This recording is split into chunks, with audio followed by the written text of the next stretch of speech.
Hello, beautiful. I'm your host, Nicole Goff. Welcome to the Ecstatic Life Podcast, the podcast for women who want to live fully embodied, nervous system regulated, open-hearted, radiant, and alive. Here we explore the practices, modalities, and lived rhythms that return you to yourself, to your heart, to your body, your intuition, and your divine spark. This podcast is for women who are ready to awaken their inner creatrix, activate their inner manifester, and remember, an ecstatic life isn't a destination. It's the path we're walking together. Welcome back to the Ecstatic Life Podcast. I am here with Kerryn Karimalis. Did I pronounce that one right? All You right. did. Well done. It's been a while since I pronounced your last name.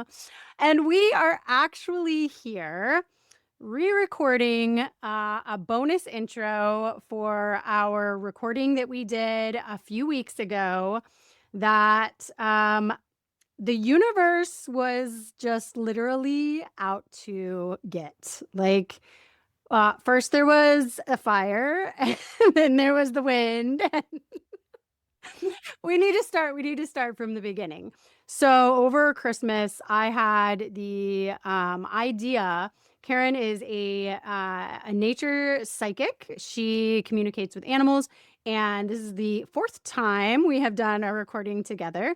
And I had the download, I will say, like it was like a divine inspiration to ask her to answer some really burning questions that I had for the animals on the ethics of consuming animals, owning animals, using them for work, pleasure, companionship. So these are things that had been on my heart, especially when it comes to consuming animals. And so I asked her, I wrote out a list of questions over the holidays, and I asked her just to go about, and as she is able to tune in to animals, could she please put these questions out there for me? And whatever answers she gets in return, we would record in a podcast. And the original date of the podcast recording, my husband set the neighborhood on fire. What did I texted you? Do you remember what I texted you, Kerryn? I can't even remember, but you were like, I don't think I'll be able to make the podcast. My husband has set a property on fire. I'm like, oh, that's probably a good enough excuse, eh? I think you're a little bit busy there. And you sent me all the photos and the videos of the fire trucks in your backyard. There were 11 fire trucks.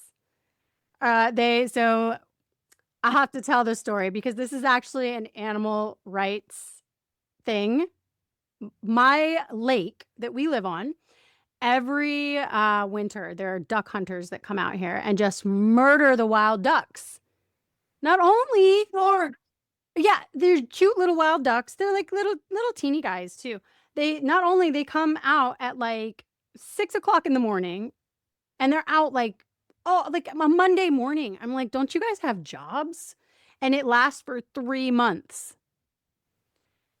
Duck season is like super long. And so they're just out here and they kill. There's supposed to be a limit. But I mean, with the amount of ducks that I see them killing, I know they're going over the limit. And finally, me and my husband had hit our limit. And we had tried like calling authorities, and they're like, well, it's legal, and I'm like, no, I know these guys are out here just taking way more than they're even supposed to. So my husband went out into the lake in his waders and pulled out all their duck blinds that they had built and made a pile on the side of the lake and burned them. Which was awesome. Oh my gosh, I did not go part of the story. I did not know that. Oh my God, I love your husband. He was defending the ducks, defending our property. But it was a really windy day, and all the grass, because it was winter, all the grass around the lake was really dry, and the wind caught up a bit of the fire, and it caught all the grass around the lake on fire, and it was moving fast. And so like I look out and I see him like running with buckets, and like I'm like, do you need me to call the fire department? He's like, I think I got it. And then like 30 seconds later, he's like, call the fire department.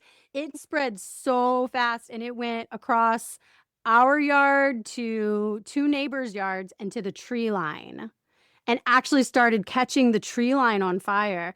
And so my daughter's fiance and my husband are out there with like hoses and buckets and they're like trying to put everything out. And then all these fire trucks show up and like it only burned a few of the pine trees like on the edge of the forest. It didn't like go deep into the forest, but it could have been really bad. Luckily, it just pretty much just burned a bunch of grass. Um, and the neighbors came out, some neighbors we hadn't met actually that were two houses down. And both of the guys were like, oh, yeah, I did that in 2004. Oh, yeah, yeah, I did that in 2006. So apparently now we're part of the club. You just burn the grass around the lake in order to live in this neighborhood. So it all worked out good. But yeah, right. It was like right in the middle of like the fire trucks getting there. And I'm like, oh, my podcast recording. So I'm like texting you as I'm out there like watching them battle this fire. Like, yeah, I don't think I'm gonna make the podcast recording, honey. So yeah, so that was the first thing. Just getting my nothing. It's kind of yeah. My Yeah. text message was wide. I'm just like, sorry, what? Run it out to my husband, and he's like, what's going on? Yeah. Cool. Yeah. Yeah. And he's out there barefoot. Because of course he like took his waders off. You know, the waders are like they go up to your Oh, of chest course. Yeah. and like they have the shoes attached. So he takes his waders off to burn the stuff. And then he's barefoot out there in the field and he's running around with buckets getting like he probably got like 1,000 sand spurs in his feet. He was picking out sand spur thorns for like 2 days after that. Yeah, it was a mess. So yeah, that was the first thing that like that stopped us.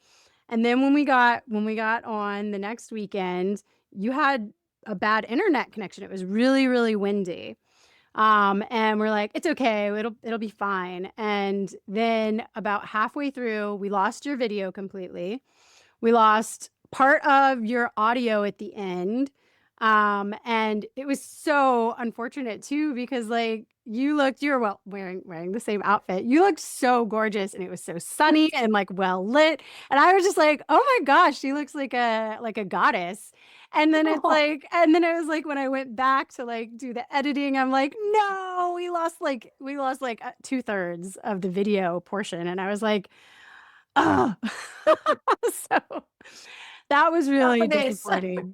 Yeah, yeah, but then the audio was choppy, and it felt like the universe was, like, working against us.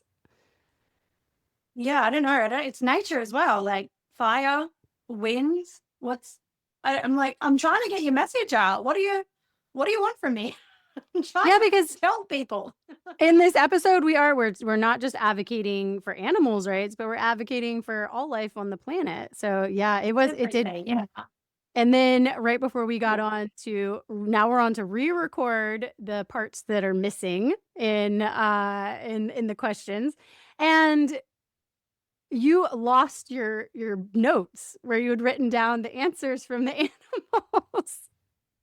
I was in a panic. We're packing up the house at the moment, and my house is a schmozzle. And I was like, I need to clean my handbag, and I took all the stuff out. I don't know. I found some of the stuff. I didn't know where I put the other stuff, but I found it like 2 minutes before I came out here to get on. So yeah, I'm feeling not as grounded as the first time we filmed this. I was just in such a panic trying to find it. It's kind of a big deal. I can't remember the answers off the top of my head. Am I going to have to rechannel this live? But it's okay. I found it. Well, hopefully it's gonna all come through. And it was such like I was like literally heartbroken when I went back and I'm like, oh my gosh, it got so messed up. I was so heartbroken because I was like, it was such a beautiful conversation. And we had said so many times, like it was kind of heavy, but it was so deep and it was so beautiful. And I was like, I mean, profound. I was like, I cannot wait for this to get out to the world and then to like have it like all be chopped up. I was just like, oh my gosh, what are we gonna do? And so at first we were like, well, maybe we should just re-record the whole thing. But that's it's hard because, part of it was the chatting we were doing, it was Yeah, it was not so scripted. authentic. Yeah. Mhm. Yeah, and you were hearing the answers for the first time, and so it was your reaction in real time as well, which I think was really important. And yeah, I just feel like we went so deep on like a soul level. I don't know, like I came out of that and it was the best I've ever felt after doing a podcast. Like I feel like we both nailed that. And then to get the message that it didn't work, I was like, oh, I can't go back into that deepness again. That was, I don't know if I can recreate that. But over the weeks, I was like, no, no, we can do it. We can do it again. It's all good. We got this. That's why I And I had always to trust. wait. But Yeah, I feel like I I didn't always trust contact what you comes about through. it for like 2 weeks because I was like, I could like every time I went to go edit it, I was like, I'm gonna cry. Oh my gosh. I trust, I always trust what comes through is what's meant to come through and what isn't meant to. Obviously, some of that wasn't meant to come through yet. And that's okay. That's all good. Whatever is meant to come through today will come through. I think that too, most of what we lost, what got choppy was some of the answers that were already written down. You channeled that from the animals. It Yeah. was written down. So I think that pretty much the entire conversation has been preserved. I think that a couple of little things I had to edit out because it broke up, but most of it is there. So I feel really glad that we were able to save that. We're going to break this up into a 2-part episode. So for anybody that's listening, this first part will be the part where the video was intact, and then the following week, part 2 is going to be audio only because since we lost Kerryn's gorgeous video portion. At least we got the first half of it though. We're just gonna release that part audio only. Because it's just sitting there looking at me as I'm like, while you're talking just feels a little funny. So The black blank screen. yeah, with a black blank square next to my face too. Yeah, awkward. So anything else since then, like that's come through, or any insights that you've had, any other insights that you want to add to this conversation? I feel like actually the last few weeks have been quite quiet for me. I think because I'm going through such a big change in my life at the moment. The animals are always there, but I haven't actually had the proper capacity to sit with them and receive more information, which is annoying because there was stuff from our first conversation that I realized, okay, I need to go in and ask from that side as well. So I'm annoyed at myself for not having the capacity, but I'm also trusting that we'll have another conversation and we can elaborate on some of the stuff that was brought up in the first half of the conversation and in the second half of the conversation that I will come back to. But I'm just, yeah, at the moment, Yeah, I'm moving house at the moment. So it's intense. a lot on your plate and heading to Bali too, right?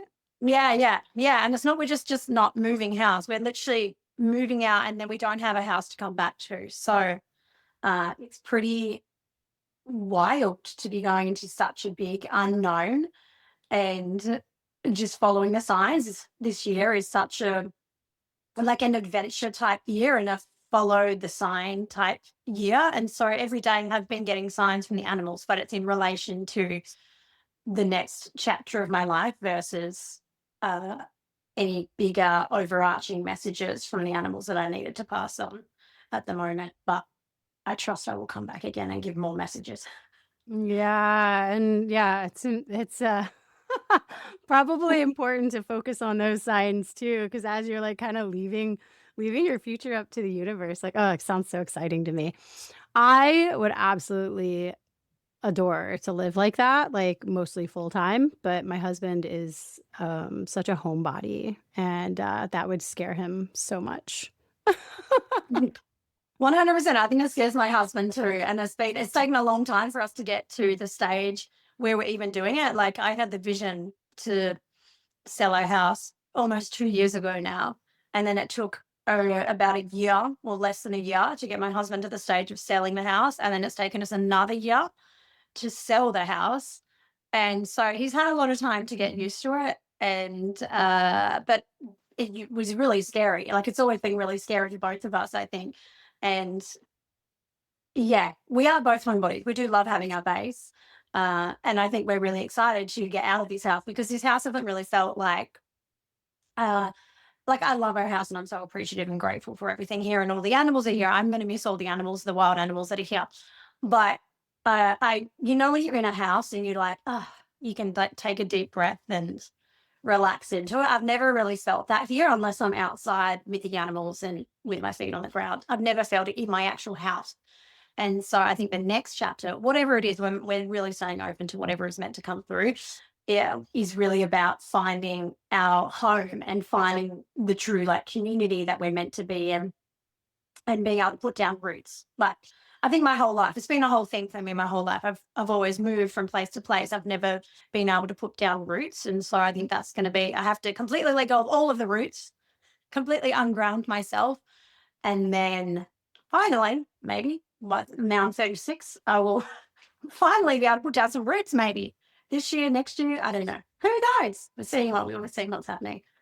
Well, speaking of roots, in our first episode that we did together, you talked about the tree in your yard that you were so connected to, that like that was like kind of your first introduction to really opening up to like another being. Is there some like grief that you're going through and like leaving that connection?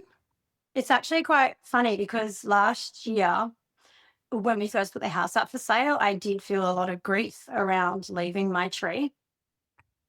And I really sat with it a lot and feeling the grief. But the thing that came through from my tree was, well, I am dying and I was only meant to come here to show you your gifts. And then when you leave, my time here is done. And I actually don't even sit with my tree anymore because probably 6 months ago, I realized that she was no longer there anymore. And it turned out that she's like, I'm now in you. You have me with you all the time. I'm not in that tree anymore. That tree body is not mine anymore. The wisdom for me is in your heart here, and you can take me wherever you go. And so that Wow. was a really, yeah, that felt really, she's like, you are me, I am you. So that felt really like a really big transition. So I feel like I've already gone through that grieving Mm. process and shift last year, which is why it's been so hard to be in this house for so much longer because I feel like I've already said all my goodbyes. And then to still be in this place felt really jarring. But we're finally on the we're on the outs. We've only got less than 2 weeks here now, so And divine yeah, timing. it's big. Who knows? Who knows what you needed to wait for? It'll all Exactly, unfold. exactly. So much stuff had to happen. 100%. I feel like this next chapter, I like everything has been stripped that can no longer go into the next chapter, and that's including everything. And I know that at the next place that we go to, there'll be something really deep there. I've already connected. We're going to be staying with my in-laws on their property, and I have so many connections with the trees down there already, and there's all the beautiful animals down there too. So I know that I'm going to be held wherever I go. And Well, same in Bali. I'm excited to see all the trees and animals in Bali. yeah, totally like new flora and fauna Never as in Bali. well. Yeah. Yeah. So completely different wisdom coming through from over there and in Yeah. comparison to Australian wisdom. So yeah, I'm excited.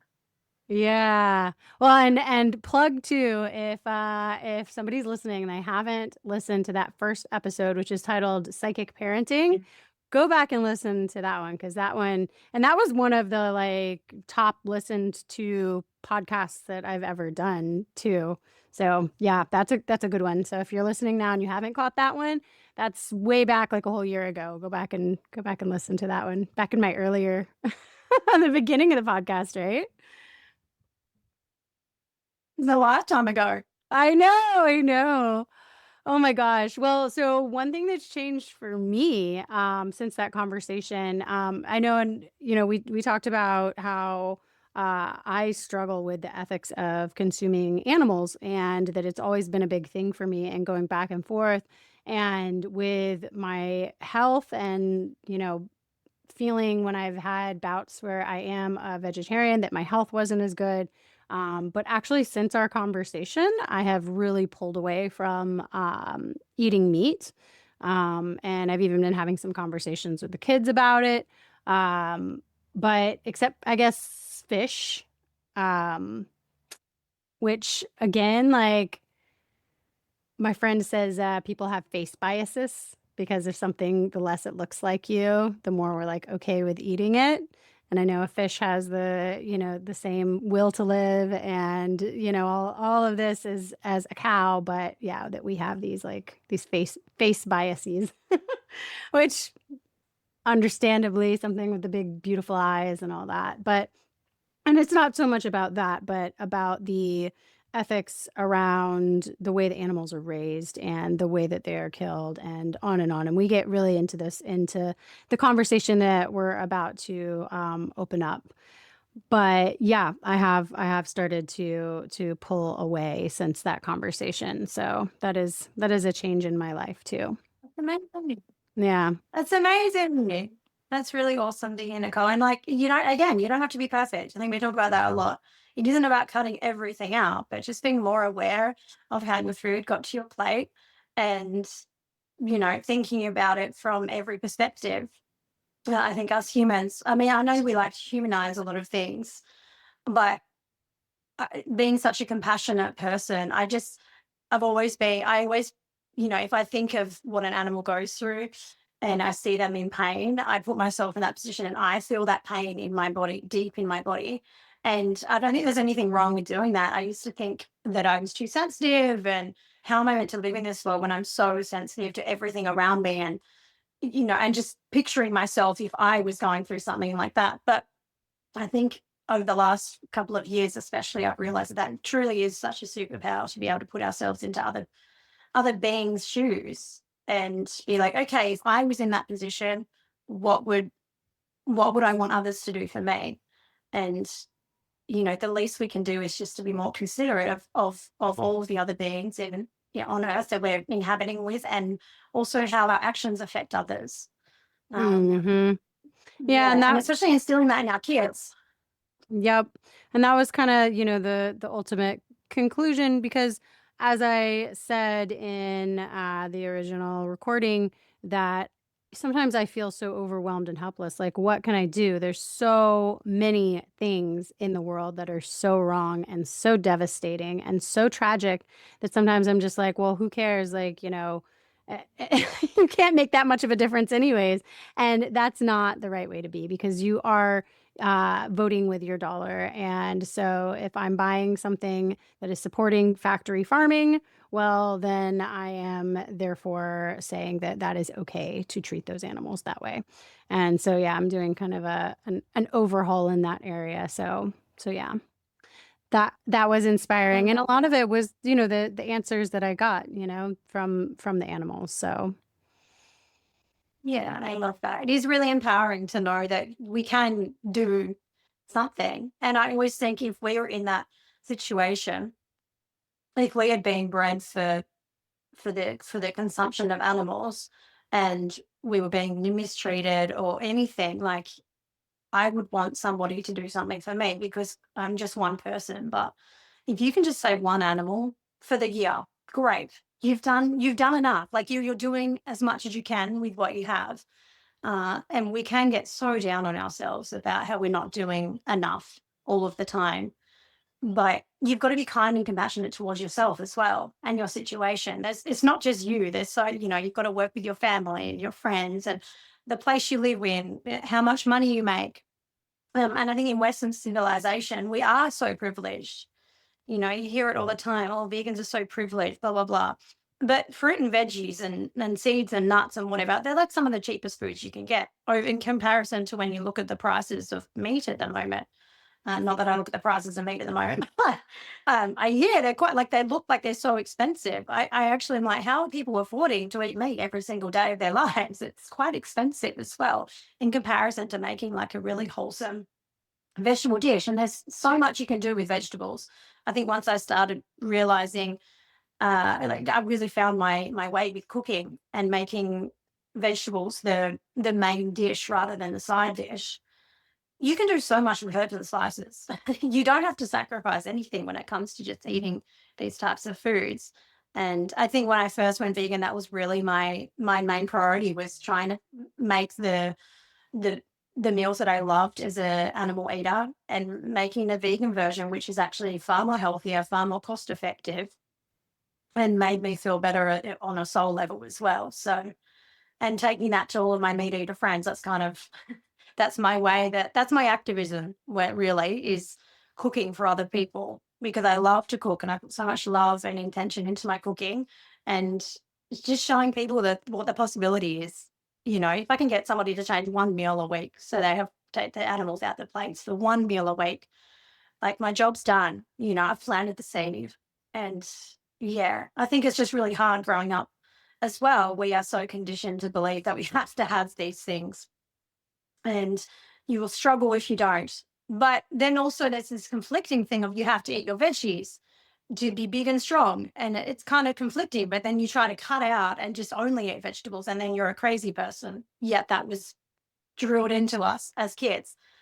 So it's very conflicting information out there, and it is very confusing, because you've got all of the massive agricultural industries putting out all of these ads trying to, push meat and animal products on us.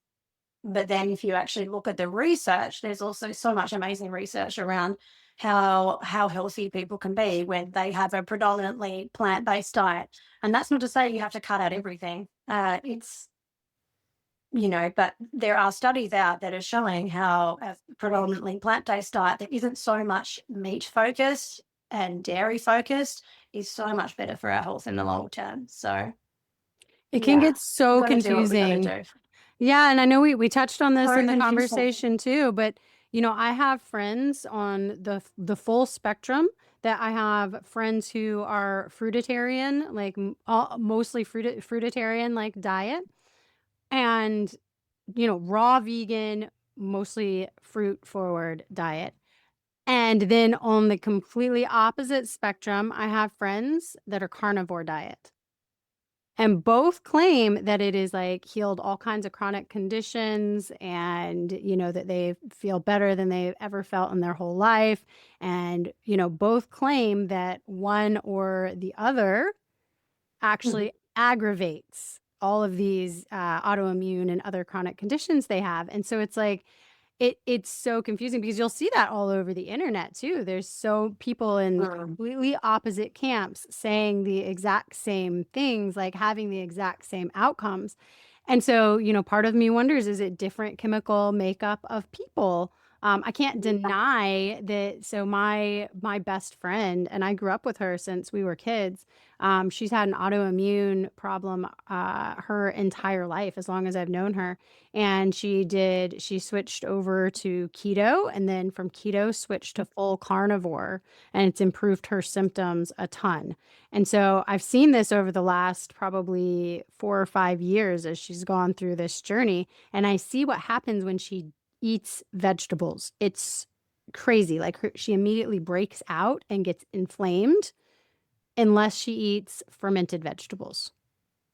Crazy. I know. And so like I can't deny that. Like, and her husband both. Like, Yeah. so yeah, it's so confusing. And I think, the main message that, we really put out there is too, you have to follow what's in your heart and in your soul and what you believe too, 100%. Yeah, eating intuitively feels the most true for me. And also, I think when people are arguing on social media about these things, about carnivore and plant-based, blah, blah, blah, blah, blah, so often everything is just all about health benefits. And it doesn't come down to what about the benefit to the animal, and all of the animals that are affected, and the environment.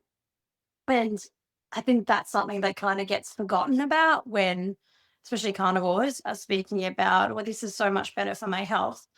But then vegans are seen as more extreme for not wanting to kill animals. And it just kind of blows my mind a little bit. It is very much black and white on social media. You either have to be on one side or the other, but real life isn't actually like social media. You can be in between. It's fine. You do what works for you. Maybe sometimes you eat predominantly plants. Maybe sometimes you eat other animals if that's what feels right for you. It's all about finding what works for you. And you don't have to listen to some person that's, self-proclaimed expert in these fields. And you can read all of the studies as well if you want to and get confused with that, because studies even get confusing as well. The studies are even contradictory. Because then you find that you've got to see who saw, like, where is this from? Is this being backed by a certain industry to push this for something? It's just wild. So I think you've got to get rid of all the noise, sit with yourself, like 5 minutes of silence and be like, okay, what feels true in my body? What do I need? What's going to fuel me? What's going to feel okay for my values and my morals and what I want in the world? What do I want my kids to learn? How do I want to show them the right way to eat? Blah, blah, blah. And it really comes down to being intuitively connected to your own body and what works for you. And, what makes you not feel so much guilt and pressure, like how we've spoken about how guilty you feel about consuming animals. You've just got to find the balance between that. Yeah. You're not so much in freeze because it feels so overwhelming. Just do something. Just do one little thing. It doesn't have to be all or nothing. And I think we've spoken about it too. If it's too hard to cut out animals, you can literally focus on not going to zoos, but rescuing animals rather than buying them from a breeder. Making sure your products have been tested on animals. There's so many different aspects that you can look at if the diet thing is too much for you to even contemplate. And yeah, everything matters. Like, everything counts. Every little thing that we do, truly does count. And how can we have the smallest footprint as we move through the world and try not to cause the least amount of havoc? Yes. Well, I think that is a perfect place to segue into the original recording, because that's a very beautiful way to put it. And so, yeah, anything else you want to say before we transition to to re-recording these questions? I don't know if I don't want to. I can't remember exactly what I said in the first half, so I don't want to repeat myself. So I'm just going to let the first half speak for itself and enjoy. And yeah. Thanks for listening, because it's everything I do is for the animals and for the environment and for anything I can do. So. Well, I think that this conversation is going to have an impact, and I'm really excited to get it out into the world. So thank you again, and to everybody listening. Enjoy listening to what the animals have to say on the subject, because it was very not only enlightening but inspiring and prophetic almost. It was beautiful. It was really beautiful. So yeah. So everybody, you're in for a treat. I'm so glad it affected you like that. It's so good to hear that. I always had such good intentions coming into this, and if I can just plant a seed for one person, I already have. I've already planted a seed for you, so I've done my job. Hello, hello, hello. Welcome back to the Ecstatic Life podcast. I am host Nicole Goff, and today I have a third time returning guest, Kerryn. I am so glad to see you again. Like, I keep seeing you like every season of my life. I know, it's been awesome. So Kerryn is in Australia. I am in Florida, US, and we have never met in person, but we have developed this like awesome online friendship through podcasting, and just like supporting each other and what we're doing in the world. And it's been so beautiful. So if anybody has not caught our last two episodes, we did part 1 and part 2 of psychic parenting. And Kerryn is actually a nature psychic, and she is here today to talk about her telepathic communication with animals and to bring us some messages from the animals and to answer some burning questions that I have been having on the ethics of consuming animals, owning animals, and other ethical questions surrounding animal husbandry. And domestication. So this is going to be very juicy, possibly controversial, and really exciting. So I haven't gotten a preview of what the animals have communicated. So this is going to be all like brand new information to me too. So I'm super excited, and I want to just dive right into it. Kerryn had said right before we hit record that she actually got a message just before we jumped on this call. And so I would really love it, Kerryn, if you want to introduce yourself just a little bit further than that. But I'd really love to start with like, what was this message that you just got? Yeah. Okay. I'm going to dive right into the message from the animals, and then I can tell you a little bit about myself. So the message I got was, and this is just, it wasn't a particular animal that seemed to step forward. It was like the consciousness of animals as a whole that seemed to just come through. And so they said, we're here to wake you up. We are here to guide you back to yourselves in the most purest form, which is love, just as we are too. We do not lie. We do not have an agenda. We cannot deceive. We do not justify our existence, and we never take more than we need. We move, hear, see, think, feel through our instincts, as natural to us as breathing. And humans can too, except most of you seem to have forgotten this power of yours, your ability to connect deeply with everything around you. Humans like to think us animals live to survive, but that's not the case at all. We live to thrive just as much as humans, and we do thrive every single day when we are free to be through our connections to everything around us, our family, our friends, living in harmony with the earth and every other species. We live in the present moment. We live for our next meal because nothing is promised. We don't stress about the past or the future. All that matters is right now. And the next choice we make, we fully trust the flow of life, the part we play in it, and we cannot be anything but exactly who we are. We hope that one day you all can too, and that is our job here, to return you to yourselves and to guide you home. Wow. Yeah. So, yeah, that was a big thing to wake up to this morning. But yeah, for me, it's these past 12 months have been such a big coming home to myself, I think, and really feeling into what my actual purpose is here. And I I started my life out as most people do, as somebody that consumes animals, as somebody that thinks of some animals as pets and some animals as animals that we consume. And that was just the way it was growing up. But I always had this voice in the back of my head which questioned why. And it took me until I was 25, so over 10 years ago now, to make that connection and to remove animals from my plate. And that was kind of the start of me really starting to align my actions with what I truly valued to my core. And I think about a year later, I went vegan and removed animals, not just from my diet, but from entertainment, from the beauty products I was using, household products. And it's only been in the last not even 12 months since opening my own gifts to the animals and being able to directly connect to them that I've realized that I've been really scared to speak up for the animals and to use my own voice in a way that gives the animals a voice.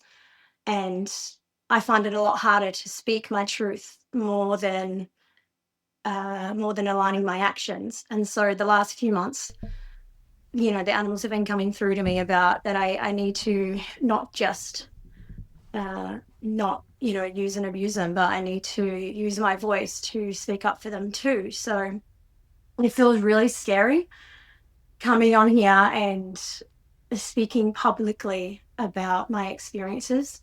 And I come here with no shame for how anybody else lives their life and any choices that anybody makes, because we are all on our own journey. And I just feel really called to share my own journey. And maybe that will resonate for some and maybe it won't. But yeah, I'm here for the connection of all beings So, yeah, good start.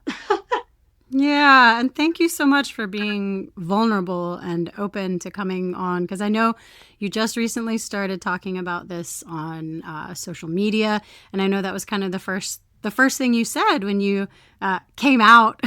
I guess it's kind of a funny way to put it, right? But came out about this, like, that you finally just couldn't stay silent anymore, and that you knew you had to be an advocate and you had to give voice to those who don't have language to let us know.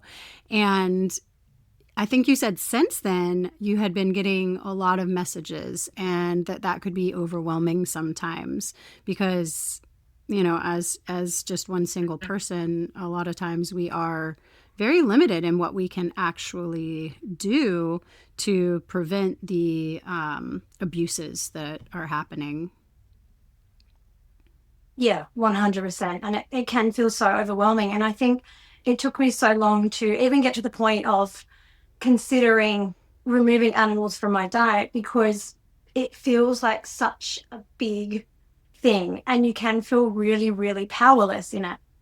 And I think at the time, 11 years ago when I was first started looking into it, the scales of the abuse is like, I can't even fathom it. I saw numbers just yesterday actually, and there is 80 billion animals killed every single year for the use of humans.